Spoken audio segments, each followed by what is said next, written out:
नमस्कार दोस्तों, प्रतिवत क्लासेस में आपका स्वागत है। इस वीडियो में हमने मध्य प्रदेश महिला पर्यवेक्षक एग्जामिनेशन के लिए पोषण एवं स्वास्थ्य संबंधित एमसीक्यूज लेके आए हैं। इसमें 50 एमसीक्यूज दोबारा से आपके लिए लाए गए हैं और ये 9वीं क्लास है जिसमें 50 एमसीक्यूज हमने दिए हैं। तो चलिए बिना देरी के प्रैक्टिस हम करते हैं। आज का हमारा पहला प्रश्न है, 16 से कम बीएमआई वाले लोग कुपोषण की किस श्रेणी में आते हैं? आपको ऑप्शन दिए हैं। ए सामान्य कुपोषण, बी अल्प पोषण, सी अति गंभीर कुपोषण और डी उपरोक्त सभी। तो दोस्तों इसका सही उत्तर हो जाएगा option number C. Option number C में आता है अति गंभीर कुपोषण। यहाँ बीएमआई का फुल फॉर्म होता है body mass index. Body mass index जो होता है इससे किसी व्यक्ति के वजन और लंबाई के आधार पर उसके शारीरिक वसा का मापन किया जाता है और इसमें वजन को लंबाई के वर्ग से विभाजित करते हैं और जो आता है आंकड़ा आता है उस या जो परिणाम आता है उसके हिसाब से कुपोषण की श्रेणी को तय किया जाता है।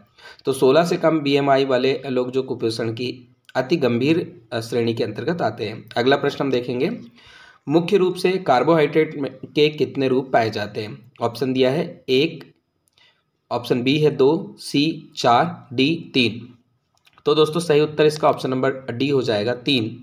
अगर हम बात करें कार्बोहाइड्रेट के जो रूप है उसमें 3 रूप में आते हैं, शर्करा, स्टार्च और फाइबर। ये 3 प्रकार के इसके रूप होते हैं। तो याद रखेंगे कार्बोहाइड्रेट के 3 रूप है। अगला प्रश्न है, माँ के दूध में पाया जाने वाला कोलेस्ट्रम शिशु के जन्म के बाद कितने दिनों तक निकलता है? ऑप्शन है ए 2 से 4 दिन, बी 8 से 12 दिन, सी 20 से 22 दिन और डी 28 से 30 दिन। तो दोस्तों सही उत्तर ऑप्शन नंबर ए हो जाएगा। ए में है 2 से 4 दिन।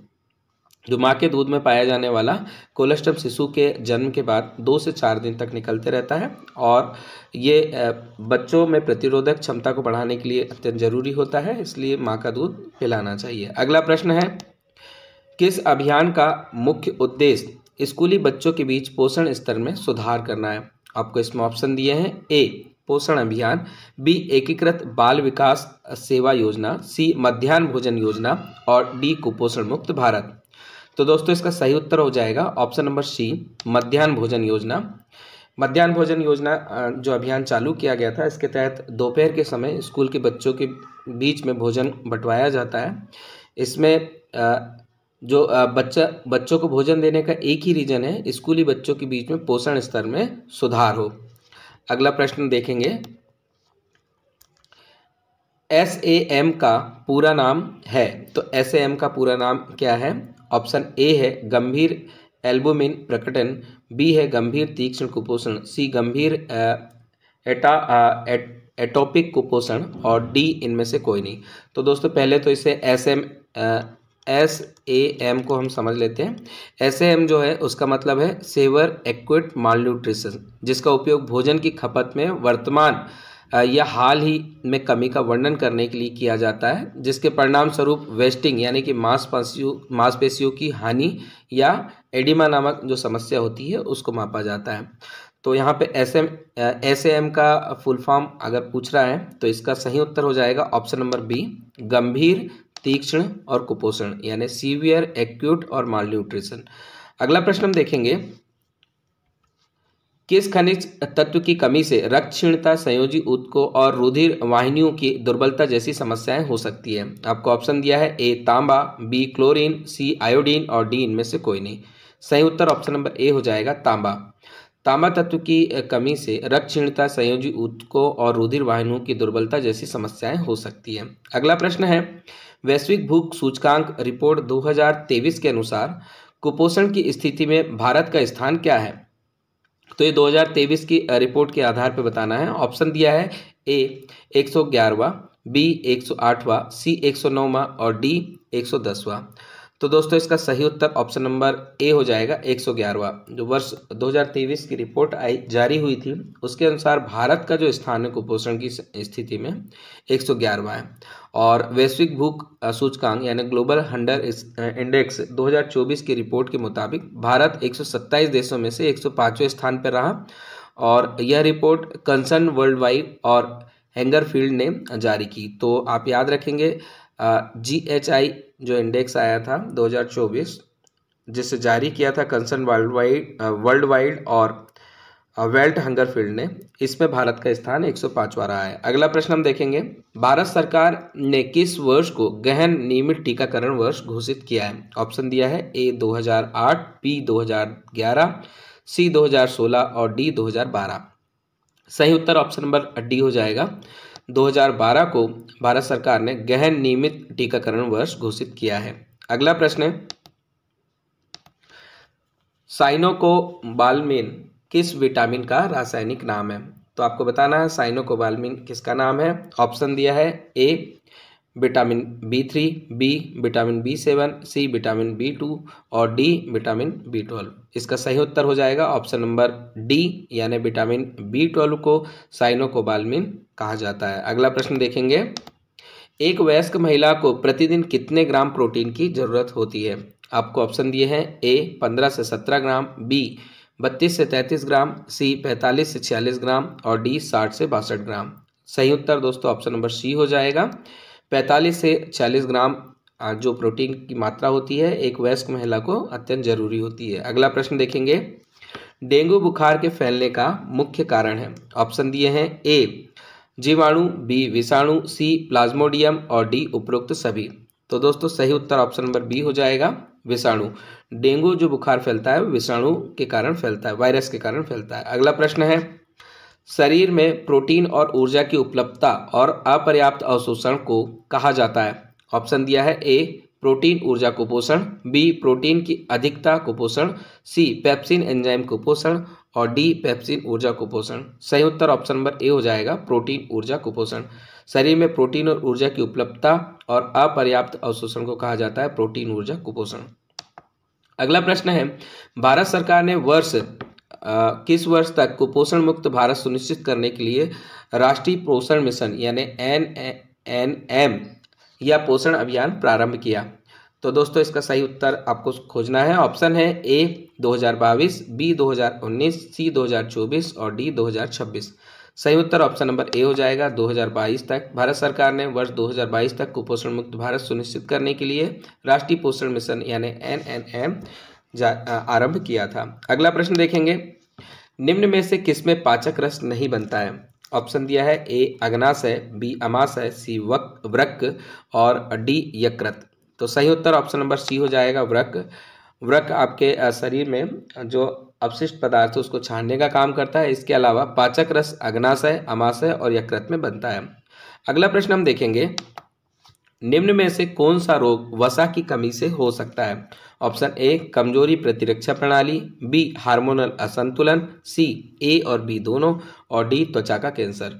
तो दोस्तों इसका सही उत्तर हो जाएगा ऑप्शन नंबर सी ए और बी दोनों, यानी वसा की कमी से जो रोग होगा वो कमजोर प्रतिरक्षा प्रणाली हो सकती है या फिर हार्मोनल असंतुलन, दोनों हो सकते हैं। अगला प्रश्न देखेंगे, माँ के दूध में प्रति 100 ml दूध पर वसा की कितनी मात्रा पाई जाती है? आपको बताना है माँ के दूध में कितना वसा निकलता है। ऑप्शन ए है 1.5 ग्राम, बी है 2.25 ग्राम, सी है 3.5 ग्राम और डी है 4.5 ग्राम। तो दोस्तों सही उत्तर ऑप्शन नंबर सी हो जाएगा, 3.5 ग्राम वसा की मात्रा माँ के दूध में पर 100 ml होती है। अगला प्रश्न देखेंगे, गर्भावस्था की कौन से माह से शरीर कोलेस्ट्रम बनाना शुरू कर देता है? ऑप्शन ए है पहले माह में, बी तीसरे से चौथे माह में, सी 7वें माह में और डी 8वें से 9वें माह में। सही उत्तर ऑप्शन नंबर बी हो जाएगा, तीसरे से चौथे माह में गर्भावस्था के दौरान शरीर में कोलेस्ट्रम बनना शुरू हो जाता है। अगला प्रश्न है, जल विलय विटामिन के रूप में किसे जाना जाता है? आपको ऑप्शन दिए हैं A vitamin B1, B vitamin B3, C vitamin C और डी उपरोक्त सभी। तो दोस्तों इसका ऑप्शन नंबर डी करेक्ट हो जाएगा। विटामिन B1, B3 और सी ये तीनों ही जल में घुल जाते हैं। अगला प्रश्न है, मीजल्स रूबेला की पहली खुराक की कितनी मात्रा शिशु को दी जाती है? ऑप्शन ए है 0.1 ml, बी है 0.5 ml, सी है 0.05 ml और डी है 1.0 ml। तो दोस्तों इसका सही उत्तर हो जाएगा option number B, 0.5 millilitre measles या रूबेला की पहली खुराक में दिया जाता है। अगला प्रश्न है, WHO की स्थापना किस वर्ष की गई थी? ऑप्शन ए है 1944, बी है 1948, सी है 1949 और डी है 1952। तो सही उत्तर दोस्तों इसका हो जाएगा ऑप्शन नंबर बी 1948। WHO की स्थापना 1948 जेनेवा में हुई थी। अगला प्रश्न हम देखेंगे, कोविड-19 की रोकथाम हेतु किस संस्था द्वारा कोवैक्सीन टीके का निर्माण किया गया था? Option A Serum Institute, B Param Health Care, C Bharat Biotech और डी पिरामिड हेल्थ केयर। तो दोस्तों सही उत्तर ऑप्शन नंबर सी हो जाएगा, भारत बायोटेक। कोविड-19 की रोकथाम हेतु भारत बायोटेक द्वारा कोवैक्सीन टीके का निर्माण किया गया था। अगला प्रश्न है, पशुओं की प्रजनन प्रक्रिया में कौन सा विटामिन महत्वपूर्ण भूमिका निभाता है? ऑप्शन ए है विटामिन के, बी है विटामिन बी, सी है विटामिन सी और डी है विटामिन ए। तो दोस्तों सही उत्तर ऑप्शन नंबर डी होगा, विटामिन ए। पशुओं की प्रजनन प्रक्रिया में विटामिन ए महत्वपूर्ण भूमिका निभाता है। अगला प्रश्न है, राष्ट्रीय टीबी नियंत्रण कार्यक्रम में किस वर्ष संशोधन किया गया?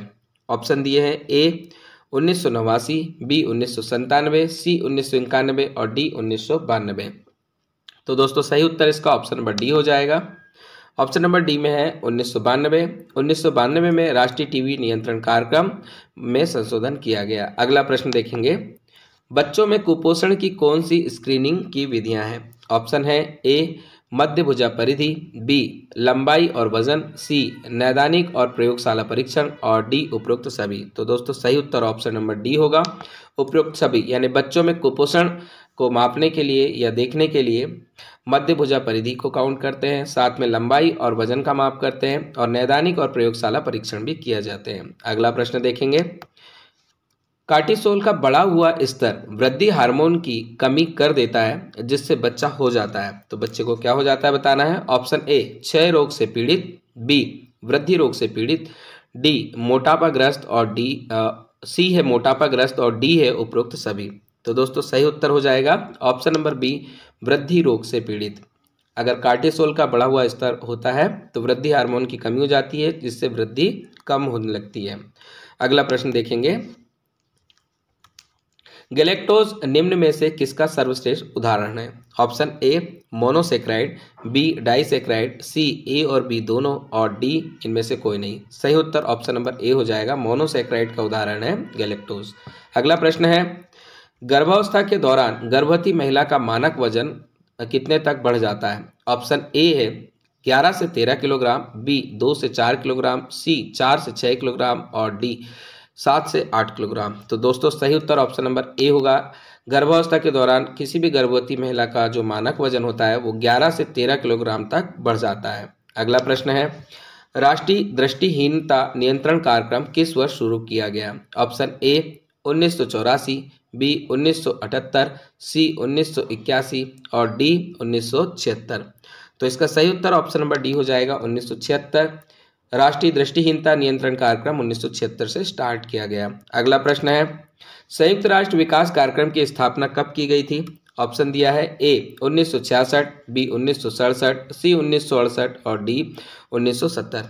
सही उत्तर हो जाएगा ऑप्शन नंबर ए 1966। संयुक्त राष्ट्र विकास कार्यक्रम की स्थापना 1966 से हुई है। अगला प्रश्न है, राष्ट्रीय बाल स्वास्थ्य कार्यक्रम कब आरंभ हुआ? ऑप्शन ए 2009, बी 2016, सी 2011 और डी 2013। सही उत्तर इसका ऑप्शन नंबर डी होगा 2013। राष्ट्रीय बाल स्वास्थ्य कार्यक्रम 2013 से आरंभ हुआ। अगला प्रश्न, निम्नलिखित में से किस वर्ष में राष्ट्रीय आयोडीन न्यूनता विकार नियंत्रण कार्यक्रम का कार्यान्वयन स्वास्थ्य विभाग द्वारा किया गया? ऑप्शन दिया है ए 1979, बी 1984, सी 1989 और डी 1992। तो दोस्तों सही उत्तर इसमें हो जाएगा ऑप्शन नंबर डी 1992 में राष्ट्रीय आयोडीन न्यूनता विकार नियंत्रण कार्यक्रम का कार्यान्वयन स्वास्थ्य विभाग के द्वारा किया गया था। अगला प्रश्न देखेंगे, विटामिन बी का रासायनिक नाम है? Option A thiamine, B niacin, C biotin और डी बायोसिन। तो दोस्तों सही उत्तर ऑप्शन नंबर सी हो जाएगा, बायोटिन विटामिन B2 का रासायनिक नाम है। अगला प्रश्न है, ORS एक ओरल पाउडर है जो उल्टी दस्त के लिए मददगार होता है जो कि एक मिश्रण है। तो किस किस का मिश्रण है बताना है। Option A sodium chloride, B potassium chloride, C sodium citrate और डी उपरोक्त सभी। तो दोस्तों सही उत्तर ऑप्शन नंबर डी हो जाएगा, उपरोक्त सभी, यानी इसमें sodium chloride, potassium chloride, sodium citrate ये तीनों ही होते हैं।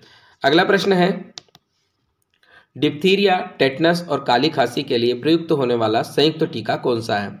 ऑप्शन ए है डीपीटी, बी है MMR और सी है ओपीवी और डी है VMR। तो दोस्तों इसका सही उत्तर हो जाएगा ऑप्शन नंबर ए डीपीटी, यानी इसमें डिप्थीरिया, पर्टुसिस और टेटनस, डिप्थीरिया, पर्टुसिस और टेटनस तीनों के लिए डीपीटी का टीका लगाया जाता है। अगला प्रश्न देखेंगे, जननी सुरक्षा योजना के अंतर्गत आशा कार्यकर्ता ग्रामीण को कितनी प्रोत्साहन राशि दी जाती है? ऑप्शन ए 150 रुपये, बी 600 रुपये, सी 1800 रुपये और डी 3500 रुपये। तो दोस्तों सही उत्तर इसमें ऑप्शन नंबर बी हो जाएगा, 600 रुपये प्रोत्साहन राशि के रूप में आशा कार्यकर्ता को दी जाती है। अगला प्रश्न देखेंगे, प्रधानमंत्री सुरक्षित मातृत्व योजना कब शुरू की गई? ऑप्शन ए है 2016, बी 2013, बी इसमें 2021 है, सी 2013 और डी 2019। तो दोस्तों सही उत्तर ऑप्शन नंबर ए हो जाएगा, 2016 से प्रधानमंत्री सुरक्षित मातृत्व योजना शुरू की गई और ये सभी के लिए है, हर वर्ग की महिलाएं इसमें शामिल हो जाती हैं और महिला के और बच्चे के पोषण के लिए कुछ राशि यहाँ पे पहले बच्चे होने पर दी जाती है। अगला प्रश्न है, महिला एवं बाल विकास मंत्रालय कौन से वित्त आयोग के दौरान सक्षम आंगनबाड़ी और पोषण 2.0 शुरू कर रहा है? ऑप्शन ए 13वें वित्त आयोग, बी 15वें वित्त आयोग, सी 16वें वित्त आयोग और डी 17वें वित्त आयोग। तो ऑप्शन नंबर 20 का करेक्ट हो जाएगा, 15वें वित्त आयोग के अनुसार ये कार्यक्रम शुरू हुआ है। अगला प्रश्न है, हेपेटाइटिस बी के संक्रमण से बचाता है? ऑप्शन है ए जीवाणु, बी विषाणु, सी प्लाज्मोडियम और डी फंगस। तो दोस्तों यहाँ पे क्वेश्चन गलत है, हेपेटाइटिस बी का संक्रमण किस चीज़ से होता है आएगा। तो दोस्तों इसका सही उत्तर हो जाएगा ऑप्शन नंबर बी विषाणु। हेपेटाइटिस बी का जो संक्रमण होता है विषाणु के द्वारा होता है या वायरस के द्वारा होता है। अगला प्रश्न देखेंगे, विटामिन डी की कमी से होने वाला रोग है? Option A scurvy, B anaemia, C pellagra और डी रिकेट्स। तो दोस्तों सही उत्तर ऑप्शन नंबर डी हो जाएगा, इसमें विटामिन डी की कमी से होने वाला रोग का नाम है रिकेट्स। अगला प्रश्न है, मानव दृष्टि के लिए कौन सा विटामिन महत्वपूर्ण भूमिका निभाता है? ऑप्शन ए है vitamin K, B vitamin B, C vitamin A और डी विटामिन सी। तो दोस्तों सही उत्तर ऑप्शन नंबर सी होगा, विटामिन ए। विटामिन ए मानव दृष्टि के लिए महत्वपूर्ण विटामिन की भूमिका निभाता है। अगला प्रश्न है, निम्न में से डिप्थीरिया के कौन से लक्षण हैं? ऑप्शन ए त्वचा का रंग नीला पड़ना, बी बेचैनी होना, सी गर्दन में सूजना और डी उपरोक्त सभी। तो दोस्तों सही उत्तर ऑप्शन नंबर डी होगा, उपरोक्त सभी, यानी डिप्थीरिया होने पर त्वचा का रंग नीला पड़ता है, बेचैनी होने लगती है और गर्दन में सूजन आने लगती है। अगला प्रश्न है, टीकाकरण कार्यक्रम का नाम बदलकर सार्वभौमिक टीकाकरण कार्यक्रम कब रखा गया? ऑप्शन ए 1977, बी 1985, सी 1981 और डी 1990। सही उत्तर ऑप्शन नंबर बी हो जाएगा, 1985। टीकाकरण कार्यक्रम का नाम बदल करके सार्वभौमिक टीकाकरण कार्यक्रम रख दिया गया था 1985 में। अगला प्रश्न है, बेटी बचाओ बेटी पढ़ाओ योजना का शुभारंभ कितने जिलों से किया गया था? ऑप्शन ए 25 जिले, बी 100 जिले, सी 150 जिले और डी 200 जिले। सही उत्तर इसका ऑप्शन नंबर बी हो जाएगा, 100 जिलों से आरंभ किया गया था और ये लगभग संपूर्ण भारत में इस वक्त लागू है। अगला प्रश्न देखेंगे, रक्त की सबसे बड़ी कोशिकाएं कौन सी है? ऑप्शन ए है मोनोसाइट, बी है न्यूट्रोफिल, सी है बेसोफिल और डी इनमें से कोई नहीं। तो दोस्तों सही उत्तर है ऑप्शन नंबर ए मोनोसाइट। रक्त की सबसे बड़ी कोशिका मोनोसाइट है। अगला प्रश्न है, डीपीटी का तीसरा टीका कितनी अवधि में लगता है? ऑप्शन दिया है 10 सप्ताह, बी 14 सप्ताह, सी 18 सप्ताह और डी 21 सप्ताह। सही उत्तर ऑप्शन नंबर बी हो जाएगा, डीपीटी का तीसरा टीका जो होता है 14 सप्ताह में लग जाता है। पहला टीका इसके जन्म के साथ ही लगता है। अगला प्रश्न देखेंगे, निम्नलिखित में से कौन सी मरासमस की विशेषता नहीं है? ऑप्शन ए एडिमा, बी मांसपेशियां शोष, सी सिकुड़ी हुई त्वचा और डी न्यूनतम शारीरिक गतिविधि। तो दोस्तों सही उत्तर हो जाएगा ऑप्शन नंबर ए एडिमा। जो मरासमस रोग है उसकी विशेषता नहीं है। इसके अलावा मांसपेशियों का शोथ और सिकुड़ी हुई त्वचा, न्यूनतम शारीरिक गतिविधियां, ये सब मरासमस रोग की विशेषताएं हैं। अगला प्रश्न है, रक्तस्राव रोग किस विटामिन की कमी से होता है? इसमें आपको ऑप्शन दिए हैं। ऑप्शन ए है विटामिन सी, बी है विटामिन ए, सी है विटामिन ई और डी है विटामिन के। तो इसका सही उत्तर ऑप्शन नंबर डी हो जाएगा, विटामिन के। रक्तस्राव रोग विटामिन के की कमी से होता है। अगला प्रश्न है, आयुष्मान भारत प्रधानमंत्री जन आरोग्य योजना कब शुरू की गई थी? ऑप्शन ए सितंबर 2017, बी अक्टूबर 2018, सी सितंबर 2018 और डी अक्टूबर 2019।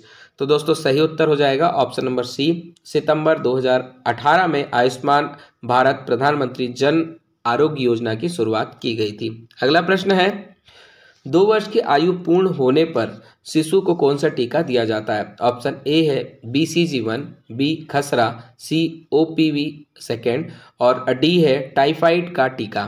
इसका सही उत्तर हो जाएगा दोस्तों ऑप्शन नंबर डी, टाइफाइड का टीका। 2 वर्ष की आयु पूर्ण होने पर शिशु को टाइफाइड का टीका लगता है। अगला प्रश्न है, भारत की जनसंख्या का खालिस्तान प्रतिशत 14 वर्ष के कम के बच्चों का है। तो भारत की जनसंख्या में 14 वर्ष से कम के कितने बच्चे पाए जाते हैं बताना है आपको।